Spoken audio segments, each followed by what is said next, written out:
Hiya, it's Ellie. If you don't know me, I'm one of the 2020 interns and this is your Daily Doughnut.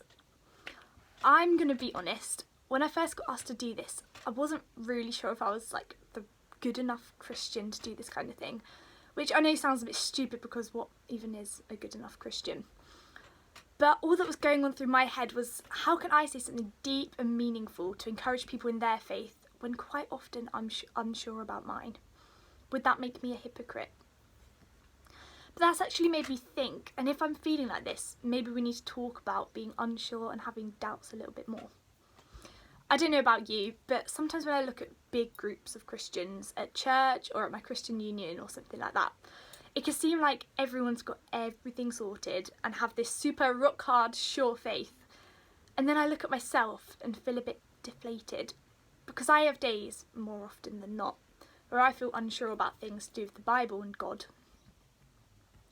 It's not something I like to admit, but over the last few years, I felt God has been pretty distant in my life. I've never had a big, dramatic spiritual experience that some people talk about. I've had a lot of unanswered prayer and lost a lot of people I love to diseases like cancer, even when I've prayed like mad for them to be healed. And these have been some of the things that have rooted my doubts and uncertainties, bringing up questions like, is God really listening? Does God really care about me? Is God good? And sometimes even, is God really there at all?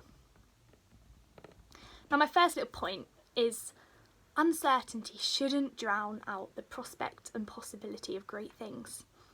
Some of you might know I went to uni in September, and one of the opportunities I had was to join the symphony orchestra, but I had to audition, and I really nearly didn't because there were so many things I was unsure about. First and foremost, I wasn't sure I'd get in. In fact, I was pretty sure I wouldn't get in. But then I was also unsure, would I make friends? Would I like it? Would it be fun? But in the end, I went for it and surprised myself and got in. And actually, if I hadn't have jumped in and just tried it out, despite all my unsureness and uncertainties and that, I would have missed out on some really great things that happened this year. And thinking about that, I found the same thing can be said about our relationship with God.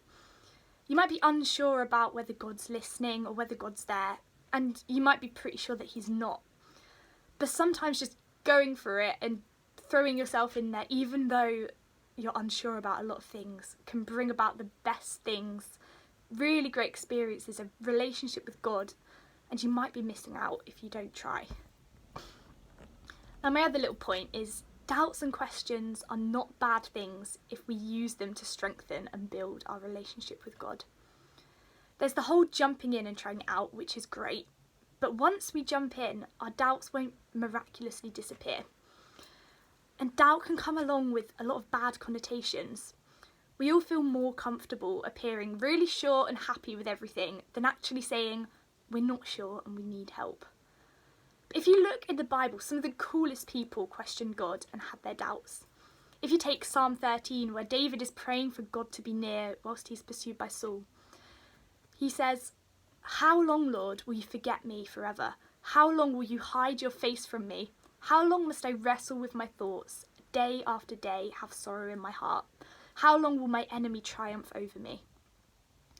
To David, it seemed like God had forgotten him and hidden himself away forever. Saul was trying to kill David, and God didn't seem to be doing anything. David was having his doubts whether God would help at all.